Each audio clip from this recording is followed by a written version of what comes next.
Assalamualaikum. I will continue with our project network. In this slide, I'm going to show you how to calculate the latest start and the latest finish times. Now, to get the latest start and the latest finish times, we are going to go backwards from the finish node to the start node. So we know that from the earliest start and earliest finish time that the project can be completed in 15 weeks.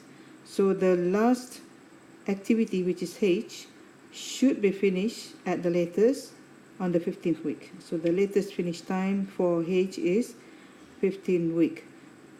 So 15 minus 2 is 13. That means the latest start for activity H is also on the 13th week. Okay, now let's look at G.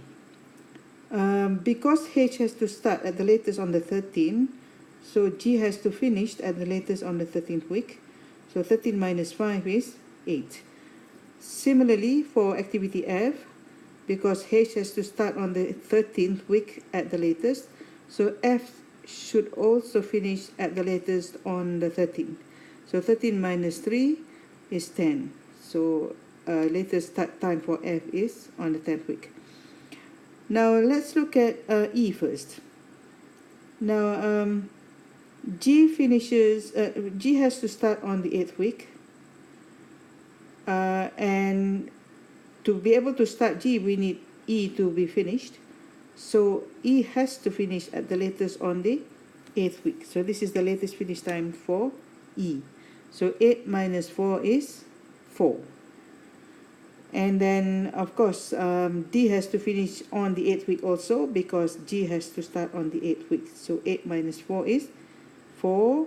And then B has to finish on the 4th week, and 4 minus 3 is 1. Okay, let's go to this line, this path. Now C, F, to start F, we need to complete C first, and to start E, we also need to complete C first. Now, because F can start at the latest on the 10th week, this can be hold on, but E has to start on the 4th week. So therefore, C has to finish at the latest on the 4th week, because E has to start on the 4th week. So 4 minus 2 is 2. And A has to finish on the 2nd week, because C has to start on the 2nd week. So 2 minus 2 is 0. So now we've got the latest start and the latest finish times.